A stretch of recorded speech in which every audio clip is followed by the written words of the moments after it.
दोस्तों स्वागत है आपका आपके चैनल पर कोक पंडित 15। आज हम सीखेंगे स्त्री जननेंद्रिय, गर्भाशय और वीर्य की उत्पत्ति। स्त्री जननेंद्रिय शंखनाभ्याकृतिर्यो नित्रयावर्ता प्रकीर्तिता तस्यास् तृतीये त्वावर्ते गर्भशय्या प्रतिष्ठिता। शंख नाभि के समान आकार वाली 3 लपेट से युक्त योनि होती है। उसकी तीसरी लपेट में गर्भशय्या प्रतिष्ठित है। यथारोहित मत्स्यस्य मुखम भवति रूपतः तत्संस्थानाम तथा रूपा गर्भशय्या विदुर्बुधा। रोहू मछली के मुख के समान भी गर्भाशय का आकार कहा गया है। आभुग्नुग्रमुखा शेते गर्भो गर्भाशय्य स्त्रिया स योनिशिरसा याति स्वभावात् प्रसचम प्रति। गर्भस्थ बालक शयन करता है, वह स्वभाव से ही प्रसव काल में शिर के बल योनि से बाहर निकल आता है। इसके संबंध में पुरुषों को विशेष रूप से जानने की आवश्यकता है, कारण पुरुषों को इस संबंध का ज्ञान बहुत कम होता है। जिस स्थान पर पुरुष को जनन इंद्रिय होती है, ठीक उसी जगह स्त्री की योनि हो तो है। इसे ही भग कहते हैं। यह भग 2 औष्ठ सदृश भागों के समान बना हुआ होता है, इसलिए इसको भगोष्ठ भी कहते हैं। यह भगोष्ठ भीतरी अवयवों की रक्षा करती है। इसमें भी सफेद मैल जम जाता है। उसको साफ न करते रहने से भी अनेक बीमारियां पैदा होती हैं। उन भगोष्ठों के नीचे 2 छोटे बड़े छिद्र होते हैं। जो बड़ा छिद्र होता है उसी से पुरुष का वीर्य योनि में जाता है और बच्चा भी उसी मार्ग से बाहर निकलता है तथा मासिक धर्म भी उसी छिद्र से होता है। दूसरा छोटा छिद्र मूत्र मार्ग है। जिया नीचे वाले छिद्र से 1-1.5 इंच ऊपर होता है। जिन स्त्रियों की योनि क्षत नहीं हुई होती, उनका योनि मुख एक पतली खाल से ढका रहता है। पूर्ण युवती होने पर मासिक धर्म के निकलने से वह द्वार कुछ खुल जाता है। प्रसंग के समय वह पर्दा फट जाता है। इससे स्त्रियों को दर्द भी होता है और रक्त भी निकलता है। बाज लोग पर्दे का फटा हुआ होना स्त्री मैथुन की साक्षी मानते हैं, किंतु कभी कभी चोट लग जाने से भी पर्दा फट जाता है। भगोष्ठ ऊपर से मिला और उभरा हुआ होता है। 12-13 वर्ष को अवस्था में उस पर बाल आने लगते हैं। इन भगोष्ठों के नीचे और मूत्र द्वार के ऊपर एक छोटा सा अंकुर होता है, जिसे भगनासा कहते हैं। स्त्री का यह अंग पुरुष के शिश्न के समान होता है। इसमें 3 दंडों के स्थान में 2 ही दंड होते हैं और आकृति में शिश्न से बहुत छोटा होता है। लिंग पर जिस प्रकार इटने बढ़ने वाली त्वचा होती है, वैसी ही इस पर भी होती है। मैथुन काल में इसकी नालियों में भी रक्त भर जाता है। शिश्न और भगनासा की रगड़ से स्त्री को बहुत आनंद मालूम होता है। मैथुन के बाद शिश्न की भांति भगनासा का रक्त भी लौट जाता है और वह शिशिल हो जाती है। पुरुष की शुक्र प्रंथियों की तरह स्त्री के भी डिंब प्रंथियाएं होती हैं। पुरुष के शुक्र और डिंब के मिलने से ही गर्भ स्थिर होता है। ये डिंब प्रंथियां वस्ति गहर की दाहिनी बाईं दीवारों से सटी रहती है। ग्रंथि की शक्ल और तौल कबूतर के अंडे की तरह होती है और इसकी लंबाई 1 इंच तथा चौड़ाई 0.25 इंच के लगभग होती है। मोटाई आध इंच तथा 6 से 8 मासे तक वजन होता है। योनि का रूप एक नली के समान होता है। उसके ऊपर का सिरा गर्भाशय की गर्दन के निचले हिस्से में चारों ओर लगा होता है। उसके भीतर गर्भाशय का बाह्य द्वार रहता है। उस नली की लंबाई लगभग 3-4 इंच की होती है। उसके सामने वाली दीवार पिछली दीवार की अपेक्षा कुछ मोटी होती है। योनि का द्वार तंग होता है, भीतर कुछ फैलाकर फिर गर्भाशय के पास तंग होता है।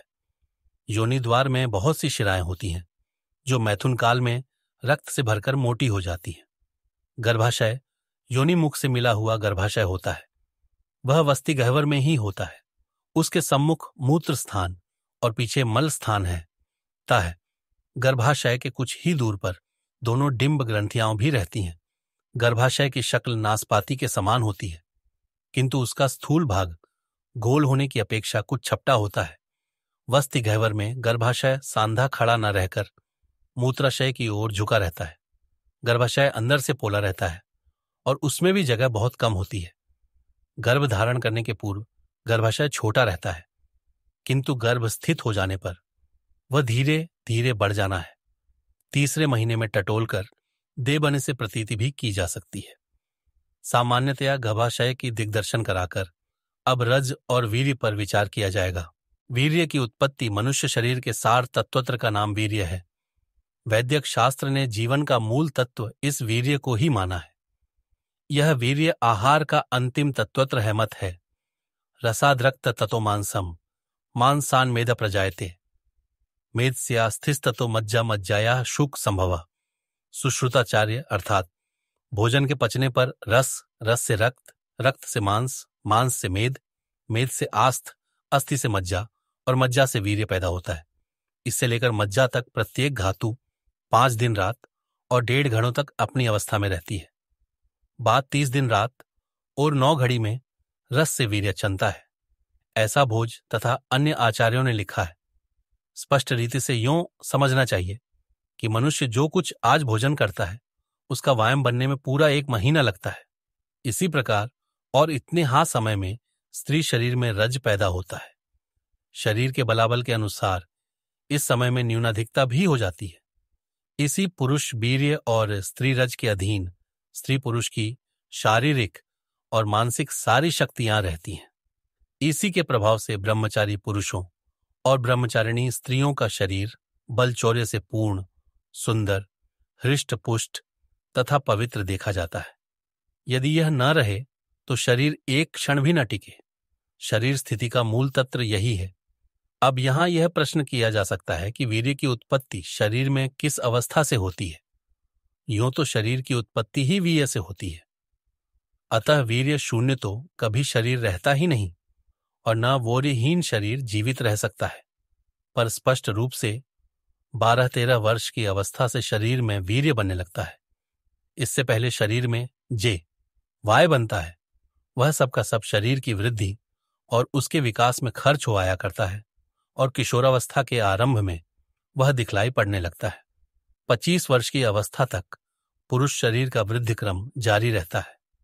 तत्पश्चात उसमें पुष्टता आती है। इसी अवस्था में वीर्य परिपक्व भी होता है। जो मनुष्य इस अवस्था से पहले ही वीर्यपात करना प्रारंभ कर देता है उसका वीर्य कभी भी पुष्ट नहीं होता और साथ ही उसके शरीर की बाढ़ भी मारी जाती है। अतएव 25 वर्ष की अवस्था तक वीर्य का संचय करना अत्यंत आवश्यक है। सुश्रुताचार्य ने लिखा है, ऊन षोडश वर्षायाम प्राप्त पंचविंशतिम यद्याधत्य पुमान गर्भ कुक्षिस्थ स विनश्यति। अर्थात 16 वर्ष से कम उम्र की स्त्री और 25 से कम अवस्था के पुरुष के रजवीर्य से जो गर्भाधान होता है वह नष्ट हो जाता है। अभिप्राय यह है कि उससे जो संतान पैदा होती है वह सर्वगुण संपन्न और दीर्घायु नहीं होती। यह वीर्य बहु ही कम मात्रा में तैयार होता है। कुछ लोगों का कहना है कि 40 ग्रास आहार से 1 बूंद रक्त और 40 बूंद रक्त से 1 बूंद वीर्य तैयार होता है। वैज्ञानिकों का मत है कि 2 तोला वीर्य के लिए 1 सेर रक्त और 1 सेर रक्त के लिए 1 मन आहार की आवश्यकता होती है। अब यह बात मालूम हो गई कि यदि निरोग मनुष्य सेर भर अन्न रोज खाए तो 40 दिन में वह 40 सेर अन्न खा सकेगा। अतएव उसकी 40 दिन की कमाई 2 तोला वीर्य है। इस हिसाब से 30 दिन की कमाई में केवल 1.5 तोला वीर्य ही हृष्ट पुष्ट मनुष्य को प्राप्त होता है। ऐसे मूल्यवान पदार्थ को शरीर से निकाल देना कितना अनर्थ है। इस पर लोग पूछ सकते हैं कि जब यह इतना कम तैयार होता है तब रात दिन विषय करने बालों के शरीर में यह आता कहां से है? प्रश्न बहुत ही ठीक है। बात यह है कि मनुष्य के शरीर में वीर्य सदा कुछ न कुछ तैयार रहता है। हम पहले ही कह आए हैं कि वीर्य के बिना शरीर जीवित नहीं रह सकता। दूसरी बात यह है कि रात दिन विषया करने वाले मनुष्य का वीर्य अच्छी तरह से पकने तो पाता नहीं, वह तो अपने असली रूप में आने से पहले चाहर निकल जाता है। अतः उनके बीए को तो वीर्य कहना ही अनुचित है। यहां पर एक बात का और उल्लेख कर देना आवश्यक है। वह यह कि बहुत लोग समझते हैं होंगे यदि वीर्य हमेशा बनता है और वह आहार का अंतिम सार है तो कुछ समय में बहुत अधिक मात्रा में एकत्र हो जाता होगा। यदि उसे काम में न लाया जाए तो अंततः वह किस काम आवेगा? इसका साधारण उत्तर यही है कि आहार किए हुए पदार्थ से रस, रस से रक्त, रक्त से मांस, मांस से मेदा, मेदा से अस्थि, हड्डी, हड्डी से मज्जा और फिर उससे वीर्य बनता है। बाद वीर्य की भी पाचन क्रिया होती है। स्थूल भाग तो वीर्य में रहता है और सूक्ष्म भाग का ओज बन जाता है। कहने का अभिप्राय यह है कि सब धातुओं में सर्वश्रेष्ठ वस्तु वीर्य है और वार्य का श्रेष्ठ भाग ओज है। इसी ओज का दूसरा नाम बल भी है। इस ओज की ज्यों ज्यों वृद्धि होती है त्यों त्यों शरीर की वृद्धि होती है और इसकी न्यूनता से शरीर का नाश है। तह उत्साह, साहस, धैर्य, लावण्य, संयम, तेज, सौंदर्य, प्रसन्नता, बुद्धि आदि इसी ओज की विभूतियां हैं। अधिक मात्रा में वीर्य का नाश करने वालों में ये विभूतियां नहीं रहती। यही कारण है कि हमारे शास्त्रकारों ने संतानात्पत्ति के लिए छोड़कर और किसी भी अवस्था में वीर्यनाश करने की आज्ञा नहीं दी है।